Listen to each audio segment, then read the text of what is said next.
Kadang boleh nanya-nanya dikit bentar Kak? Dari acara apa? Ya dari YouTube Christian Grich Media Official. Kalau itu harus bilang lawyer dulu ya. Lawyer yang mana? Raden Reza. Raden Reza. Iya. Oh, semuanya harus lewat sana. Ya bukan semua, bukan harus lewat sana sih, memang kitanya juga kan lagi apa ya, lagi istirahat sebenarnya. Kenapa harus istirahat? Capek juga lihat Capek. semuanya. Capek lah, lihat semuanya, capek. Sekarang kondisinya semuanya menyudutkan, jadinya capek. Makanya kalau apa-apa ke Raden Reza aja. Tuh kira-kira kenapa jadinya berubah begini? Kan ceritanya dulu ya bagaimanapun kan Vina udah pergi selamanya, kita semua berduka buat itu kan, ya Mbak Mariana ya. Iya. Tapi Mbak Mariana lihat nggak sih, ikutin nggak sih proses hukum yang lagi jalan sekarang? Bukan nggak ngikutin apa, nggak ini sih, cuman tadinya kan lihat dari media ya, lihat dari media saya sampai sakit, jadinya udah nggak lihat-lihat lagi saya. Kenapa bikin ini jadi tekanan justru? Ya karena netizen, tuduhan-tuduhan netizen yang tidak mendasar. Yang paling nggak mendasar tuh bagian mana sih, Mbak Yang tidak Mariana? mendasar saya disangka pelakunya, Pelaku pembunuhannya. itu paling menyakitkan. Iyalah. Sebenarnya kalau Mbak Marliana sendiri itu berharapnya tuh kan sekarang banyak versi nih. Ada cerita inilah, ada versi si inilah, versi ini, versi ini. Kalau Mbak Marliana sendiri berharapnya keungkap yang mana sih? Yang mana sih sebenarnya Kayaknya faktanya? lebih ke lawyer aja deh, Mas. Lebih ke lawyer aja karena memang saya sama keluarga yang lain memang sedang ingin istirahat. Tapi harapan keluarga deh pribadi kan, kalau lawyer mungkin karena nggak punya ikatan emosi ya, bagaimanapun kan almarhumah Vina adalah adik kandung dari Teh Marliana gitu ya. Jadi beda ceritanya kalau yang ngomong tuh mungkin nggak baru punya hubungan darah gitu ya, walaupun punya apa namanya dikasih kuasa gitu. Kalau Mbak Marliana sendiri sebenarnya berharap tuh bakal bergulir kayak gimana sih kasus ini gitu ya setelah jadi sorotan semua orang. Harapan saya sih ya cepat ada titik terang ya. Hanya itu sih. yang salah katakan salah, yang benar katakan benar, sudah.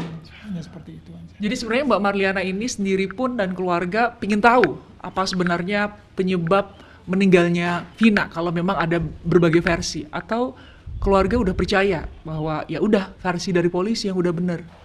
Ya kita sejauh ini mengikuti proses hukum aja deh, Mbak. Tuh, jadi apapun itu nanti keputusan hukum, kita dan saya dan keluarga insya Allah menerimanya. Apapun itu.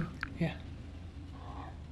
Kalau keluarga sendiri punya keyakinan nggak sih sebenarnya Vina tuh pergi dengan cara kayak gimana sih sebenarnya? Sudah tidak ini ya, bukan keyakinan sih, jadi kayak apa ya, balik lagi ke lawyer aja deh, Mbak.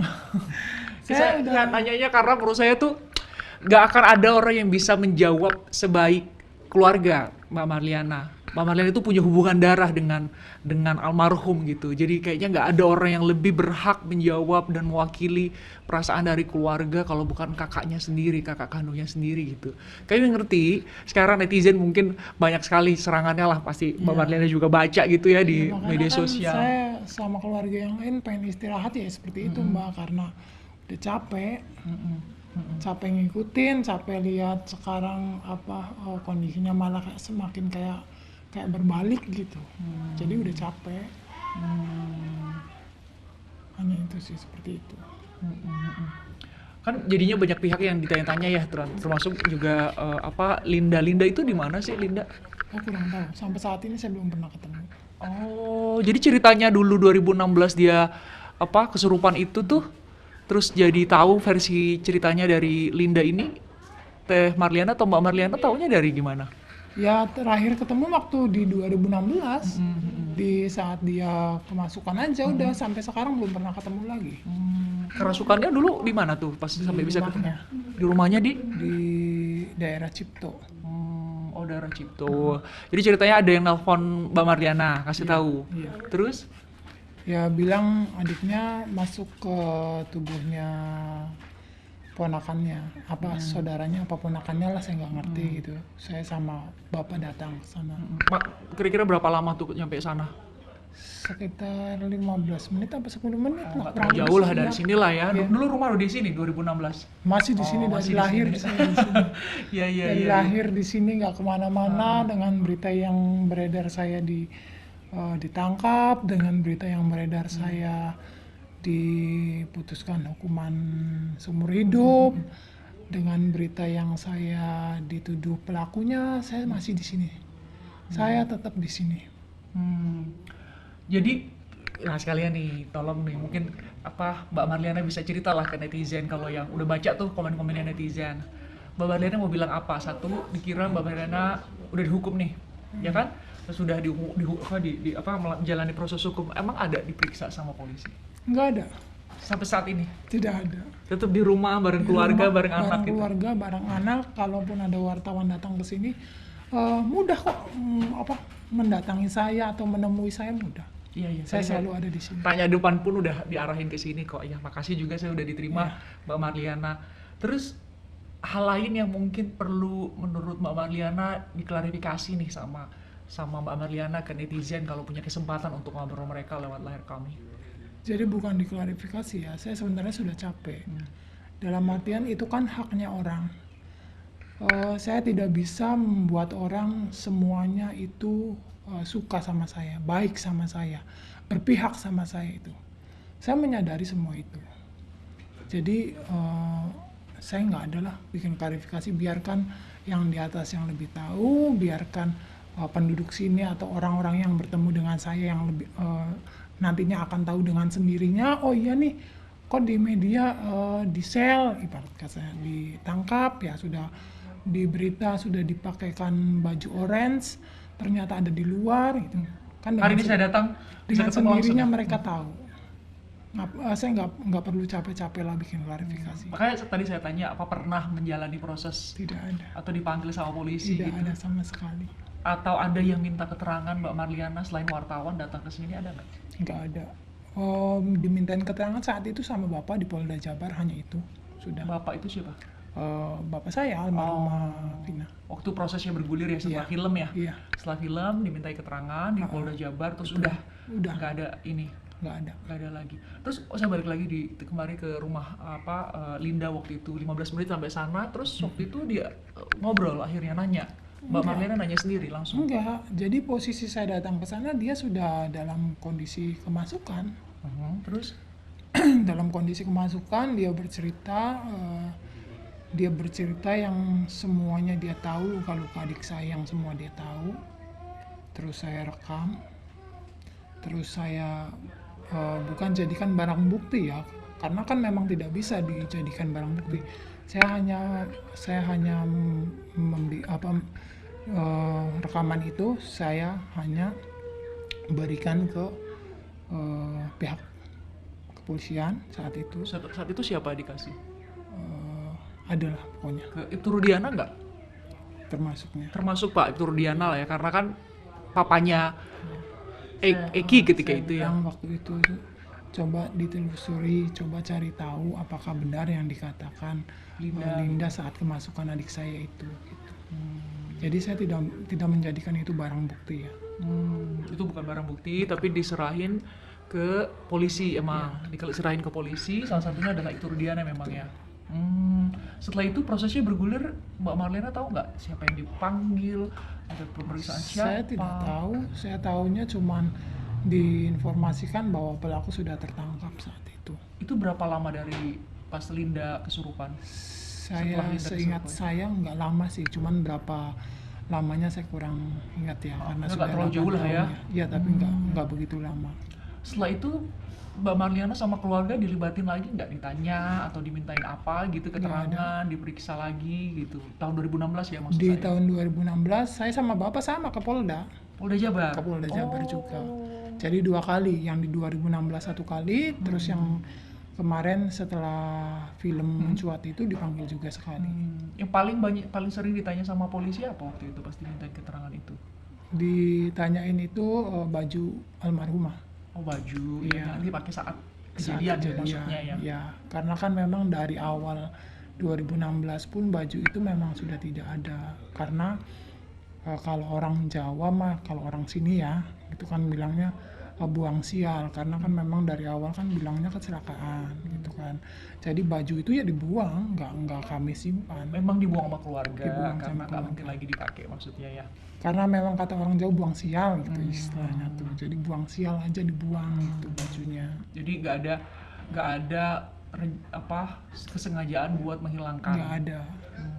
Karena memang murni taunya kecelakaan. Kalaupun kita keluarga tahu dari awal ada pembunuhan, kemungkinan kita juga nggak akan buang, Mbak. Karena itu barang bukti yang saya punya dan keluarga punya satu-satunya gitu. Mbak Marliana sama keluarga tuh taunya ini versinya adalah pembunuhan itu dikasih tahu sama siapa? Di saat itu ditelepon saya Sama dari pihak kepolisian. pihak kepolisian itu siapa? Yang nggak tahu pokoknya ditelepon. Tapi bukan Ibtu Rubiana. Bukan kayaknya. Bukan Ibtu Bukan Rubiana atau ya. saya bukan atau itu saya kurang ingat ya. Yang jelas dari pihak kepolisian kasih tahu bahwa pelaku sudah ada yang ditangkap dan sudah ada di Polres saat itu. Terus setelah itu Teh Marliana atau Mbak Marliana sama keluarga udah nggak ikut lagi gitu prosesnya. Enggak. Pasca kejadian ini sekarang tuh bahkan lagi sidang di Pengadilan Negeri Cirebon para terpidana gitu ya. Ada komunikasi lagi nggak sama Ibtu Rudiana? Belum, Sama sekali belum. tidak ada. Atau dari pihak Ibtu Rudiana atau dari pihak lain yang mencoba untuk komunikasi sama keluarga ada nggak? Enggak ada sih, Mbak. Enggak ada. Keluarga mah hanya berkomunikasi sama lawyer. Saat Mbak Marliana tahu bahwa terduga pelakunya tuh adalah mereka ini yang sekarang lagi di dalam tahanan gitu ya dan sekarang lagi sidang PK, Mbak Marliana sendiri sebenarnya kenal nggak sih sama mereka? Enggak ada yang kenal, Mbak. Sama sekali. Enggak ada. Karena memang ini sih terserah ya, orang mau percaya sama saya syukur, nggak percaya pun tidak masalah gitu kan. Tapi ke saya dan yang saya tahu dan keluarga tahu, itu adik saya itu memang tertutup, Pak. Dia nggak pernah main. Boleh ditanyakan di tetangga sekitar juga. Kalau adik saya itu nggak pernah main, nggak pernah keluar rumah. Bermain sama teman yang di sini, sama tetangga gitu tuh nggak pernah. Semenjak SMA itu nggak pernah. Dia bermain sama teman di lingkungan rumah itu waktu SD. Terus SD dan SMP kelas 1 apa kelas 2 baru selesai. Terus jarang main lagi. Jadi keluar pun ya paling waktu itu ya sama pacarnya lah ya, Eki gitu. Ya nggak sama pacar aja sih, kalau dijemput sama temennya juga kadang main. Dan saya tekankan, Mbak, yang sebenarnya terjadi itu adik saya itu seminggu sebelum kejadian itu memang dia nginap di rumah temannya. Mega sama siapa? Widi. Saya nggak tahu antara Mega sama Widi ya, karena memang dari awal saya nggak tahu dia nginep di rumah Mega atau di rumah Widi. Yang jelas memang pada malam itu dia perginya sama Mega. Nah, Malam itu maksudnya malam kejadian ya? iya malam kejadian.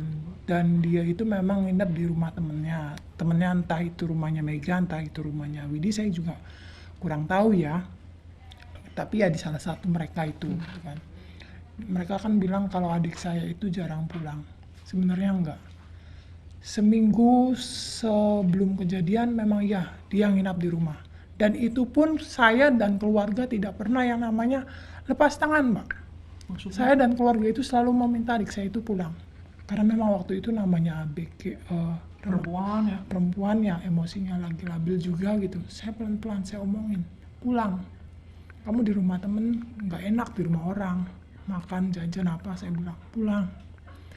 Setelah saya meminta adik saya itu pulang, ada telepon masuk yang mengatasnamakan itu dia ibunya.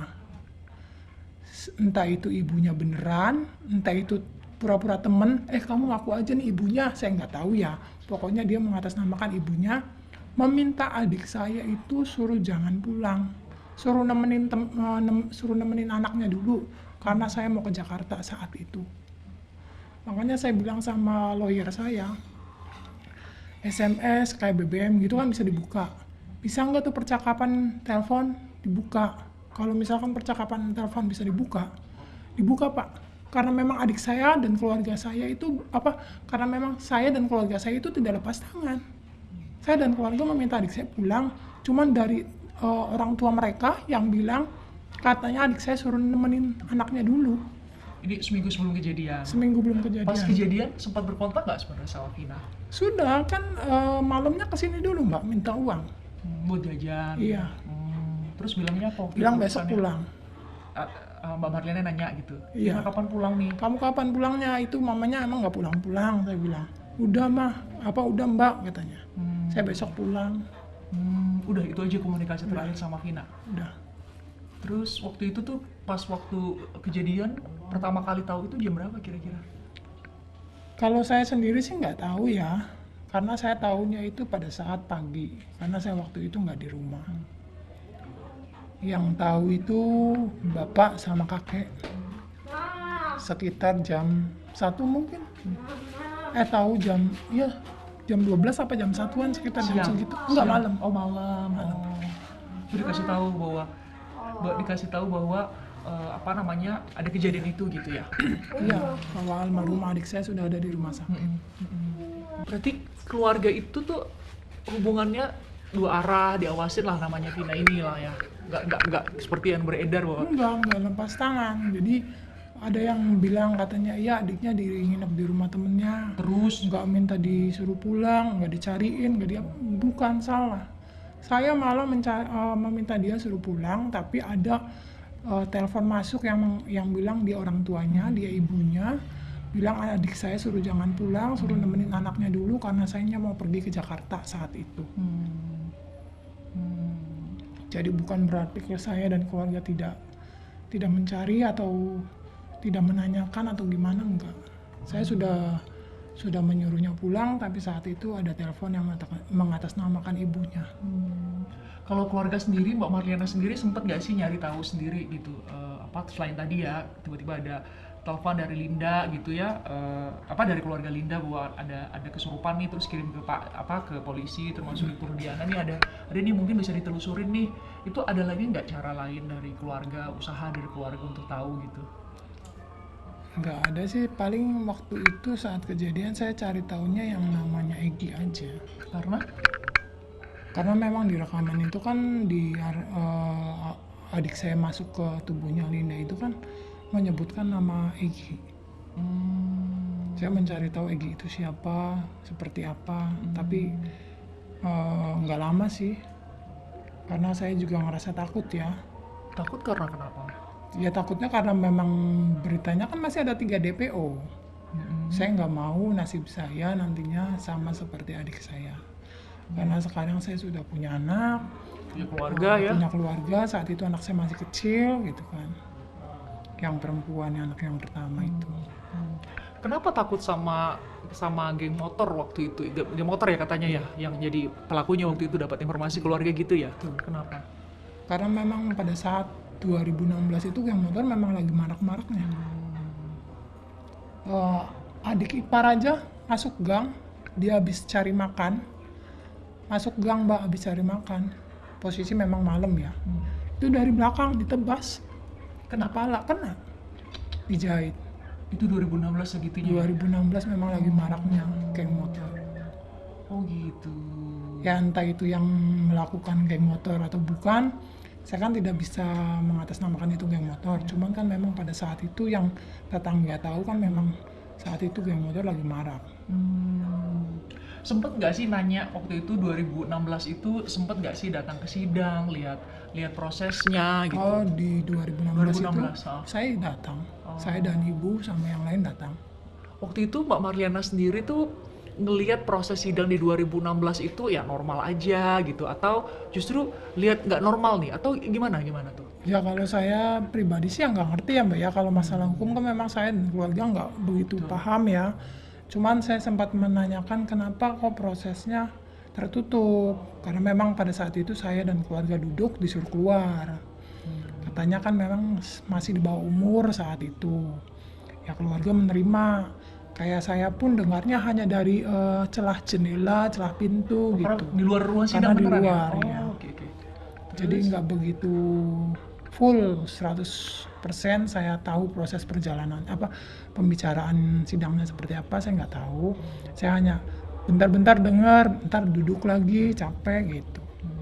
Tapi waktu itu keluarga percaya nggak sih mereka pelakunya? Ya kalau keluarga ya Ya seperti yang saya bilang Mbak, keluarga saya dan keluarga mempercayakan proses hukum semuanya. Dan sampai saat ini sikap keluarga masih kayak gitu. Masih. Mbak Marliana kan sekarang lagi ada upaya hukum yang dilakukan sama para terpidana tuh. Akan ada dua kemungkinan. Satu, bisa jadi peninjauan kembali yang mereka ajukan itu dikabulkan, artinya mereka juga bisa bebas.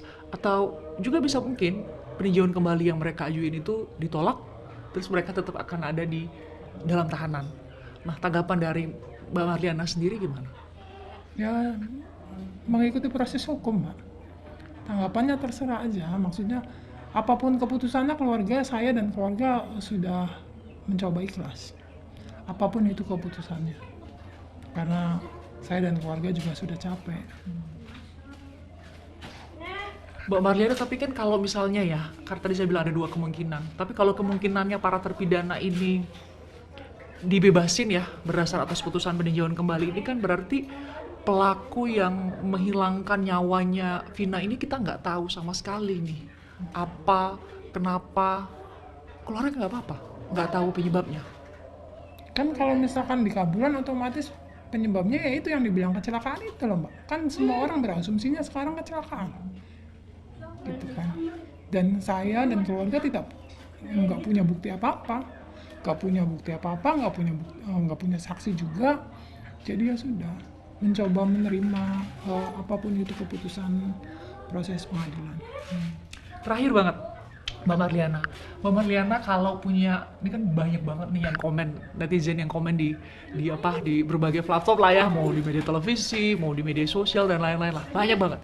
Kalau Mbak Marliana punya kesempatan untuk ngobrol ke mereka secara langsung lah, salah satu atau beberapa dari netizen itu, hal apa yang menurut Mbak Marliana tuh paling pingin banget Mbak Marliana sampein ke mereka? Kira-kira, nih netizen, saya mau bilang ini loh, apa kira-kira? Banyak sih Mbak sebenarnya. Saya kalau ditanya mau menyampaikan apa banyak. Salah satunya atas dasar apa kalian berbicara bahwa saya pelakunya? Harusnya kalian pakai logika. Kalau memang saya pelakunya, buat apa saya buka lagi kasus ini? Kalau saya tahu semuanya ini salah tangkap, buat apa saya buka lagi kasus ini? Jadi kalau kalian ingin tahu yang sebenarnya seperti apa, silakan datang langsung. Tanyakan langsung kepada saya. Jangan membuat jangan menggoreng yang nantinya orang-orang ikutan ke bawah,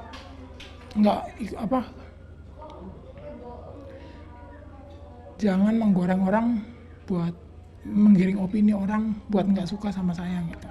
Kenapa jadi, kalau Mbak Marliana sendiri merasa kenapa jadi netizen nggak suka sama Mbak Marliana? Karena ya itu dari salah satu orang. Awalnya saya respect sama dia gitu. Siapa ini? Adalah. Saya respect sama dia karena dia bilang seperti ini loh, kok berani, saya bilang.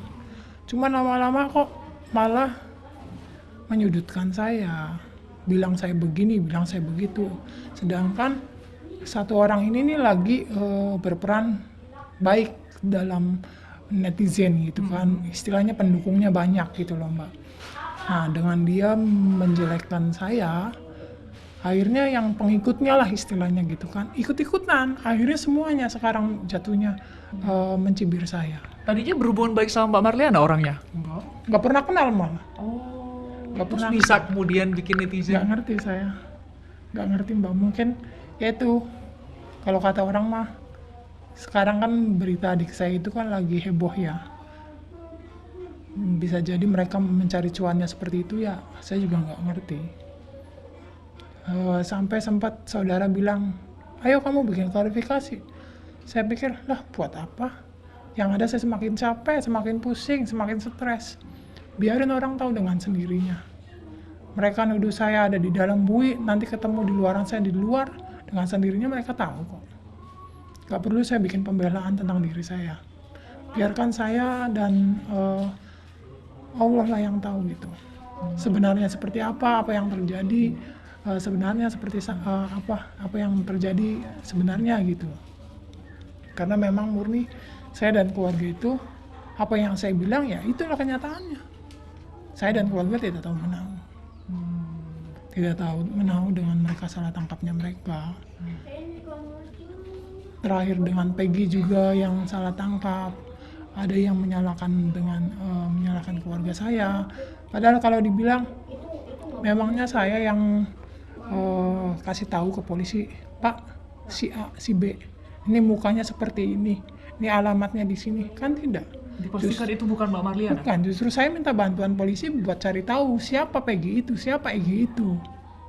Jadi menurut Mbak Marliana siapa nih yang bikin keruh, jadi bikin apa ya, bikin makin kabur kasus ini tuh siapa Mbak Marliana? Saya tidak mau menduga-duga atau menuduh si A, si B, si C, tapi yang jelas memang kenyataannya seperti itu. Tapi Mbak Marliana merasa nggak ada orang atau ada pihak yang akhirnya membuat kasus ini tuh bukannya makin jelas gitu ya, tapi makin kabur, makin banyak versinya nih belakangan? Ngerti saya Mbak, karena memang saya nggak begitu paham sih soal begituan, cuman yang saya rasakan sama keluarga ya cukup sedih sih sama penilaian mereka dengan tuduhan-tuduhan mereka yang tidak mendasar, dengan tuduhan mereka yang katanya saya terima suap dan keluarga terima suap. Itu benar nggak? Tidak. Sekali lagi saya tanya, bener nggak Saya selalu ada keluarga nerima sesuatu dari pihak lain? Saya selalu bilang gini Mbak, saya selalu bilang bisa tidak membuktikan kalau memang saya dan keluarga itu terima suap. Minimal bukti dan saksi, ada tidak saksinya, ada tidak buktinya.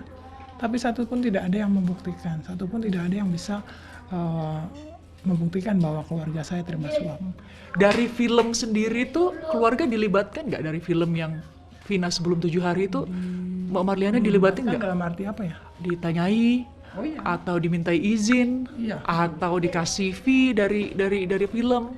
Betul, dikasih. Dikasih fee sama film? Dikasih. Dilibatkan? Dilibatkan. Dalam bentuk apa dilibatkannya? Ya ditanya-tanyain, maksudnya prosesnya seperti apa, ya kayak Mbak aja gini. Kenapa bisa tahu sampai akhirnya pembunuhan? Saya ceritakan apa yang saya alamin aja gitu Mbak. Itu 2000 berapa tuh? Pas waktu film, ditanya-tanya sama film? 2023 kalau nggak salah, di akhir tahun. Oh, akhir tahun 2023. Tapi benar keluarga dapat fee dari udah dapat hak fee dari film ya. Oke. Tapi tidak seperti yang digembor-gemborkan. Tidak seperti digambar-gemborkan itu maksudnya? Ya, maksudnya yang dikatakan gila uang segala macam tidak. Besar nggak fee-nya? Saya nggak mau nanya angka nih, tapi besar nggak fee-nya? Saya mau klarifikasi Saya itu nggak tuh. bisa bilang itu besar atau itu kecil, saya nggak bilang, tapi cukup untuk keluarga saya. Dan nggak apa-apa gitu menurut Mbak Marliana? Nggak apa-apa karena memang awal mula tujuan kami dibentuknya film itu kan karena memang kami ingin mencari 3 DPO ini, karena memang di tahun 2016 kan memang masih ada beritanya 3 DPO yang masih berkeliaran gitu kan. Murni karena ingin tahu siapa DPO ini aja Mbak. Jadi nggak ada embel-embel karena uang atau segala macam, nggak ada. Adapun kalau keluarga kami dikasih, memang dikasih, tapi tidak seperti yang mereka gembar-gemborkan. Kalau memang saya dan keluarga saya gila uang, harusnya saya dan keluarga saya memasang kasarnya tarif lah gitu. Buat setiap wawancara? Bukan atas dibuatnya film ini Mbak. Mau nggak bayar kami sekian? Nggak ada Mbak. Nggak ada kami tawar-tawaran masalah harga. Istilahnya kata orang masih dikasihnya, udah. Oke, itu udah diklarifikasi. Itu salah satu hal tuh diterima uang atau enggak. Hal lain yang menurut Mbak Marliana nih, hal yang perlu untuk diklarifikasi dan netizen harus tahu itu apa? Ya banyak Mbak, dari salah satunya suap. Ya. Sekarang kalau misalkan bilang mereka suap, buktinya mana, saksinya mana. Pada saat itu kan netizen menduganya ada salah satu anak mantan bupati yang terlibat. Dan mantan bupati itu kan memang silaturahmi ke rumah saya. Sedangkan dari pihak kepolisian belum memutuskan anaknya ini pelaku atau bukan, kan belum memutuskan. Mereka datang bersilaturahmi. Masa iya sih keluarga saya menolak, mengusirnya? kan nggak bisa Mbak. Sedangkan saya aja belum tahu dia beneran pelaku atau bukan, anaknya terlibat atau tidak. Mereka datang bersilaturahmi, saya terima dong karena memang belum tahu nih anaknya terlibat atau tidak gitu. Cuman dengan saya menerima kedatangan mereka, dikatakan netizen saya terima suap. Makanya saya selalu bilang bisa tidak membuktikan. Tetangga di sini juga pada tahu kok mereka datang itu apa, mereka ngasih segepok surat, apa segepok amplop gitu yang katanya orang-orang bilang saya terima segepok amplop coklat. Ada nggak yang lihat? Di sini pun nggak ada yang lihat karena memang tidak ada. Gitu. Atau melalui transfer, silakan dicek rekening saya. Ada nggak tuh? Ada nggak? Ada juga paling dana dari TV, dari PH. Production house yang bikin filmnya ya maksudnya ya? Buat apa? Saya gila dan keluarga saya gila uang suap istilahnya gitu. Orang saya aja dari PH aja tidak menuntut harus sekian uang. Nggak ada minta sebut angka gitu maksudnya? Nggak ada. Terus dibilang saya pelakunya. Saya ini kakaknya loh. Saya kakaknya yang mencari keadilan. Masa iya saya pelakunya sih? Dari mana, atas dasar apa mereka menuduh saya pelakunya gitu. Sakit sih Mbak kalau nginget kata-kata netizen, cukup sakit, makanya saya sampai ngedrop. Makanya saya sekarang sama lawyer juga disuruh istirahat dulu. Disuruh istirahat itu bukan berarti orang-orang mau ketemu saya, nggak bisa ya. Saya tetap welcome kok. Ya, saat ini saya sudah diterima aja udah. Terima kasih banyak Mbak Marliana. Terakhir banget, Pak, sekarang kan juga banyak yang jadinya berprasangka buruk sama Ibtu Rudiana termasuk ya. Kalau Mbak Marliana juga mengikuti gimana pandangan banyak orang, termasuk juga ke Ibtu Rudiana, tanggapan Mbak Marliana sendiri itu gimana? Oh, kalau itu saya nggak tahu tuh Mbak Rudiana diacap, maksudnya tudingannya banyak buruk gitu tuh. Saya belum tahu karena memang belum tahu atau nggak mau tahu? Ya bulan-bulan ini saya nggak pernah lihat media Mbak. Tapi tahu lah ya ada. Nggak pernah tahu, nggak pernah lihat media sih. Karena nggak pernah buka-buka lagi sosial media udah. Kayak kalau saya buka sosial media yang ada nanti saya pikiran lagi. Tapi kan jauh sebelum Mbak Marliana dituduh sama netizen macam-macam itu kan sebenarnya tuduhan ke Ibtu Rudiana juga udah ada tuh. Ya soal yang dugaan rekayasa gitu. Oh kalau itu nggak tahu ya. Saya tahunya waktu itu tuduhan netizen itu anaknya masih hidup aja. Yang saya tahu. Kalau sekarang ada tuduhan ada dugaan dari netizen kalau proses hukum ya yang terhadap para 6 terpidana ini itu direkayasa. Itu ada dugaan itu, makanya sekarang ada persidangan peninjauan kembali. Tanggapan Mbak Marliana gimana? Ya, tanggapan saya soal peninjauan kembali ya silakan aja ya Mbak ya. Sah-sah aja, itu kan itunya mereka gitu kan, upayanya mereka. Tapi kan balik lagi yang memutuskan kan pengadilan. Saya mengikuti saja. Makasih ya Mbak Marliana ya. Udah istirahat terus masih mau nerima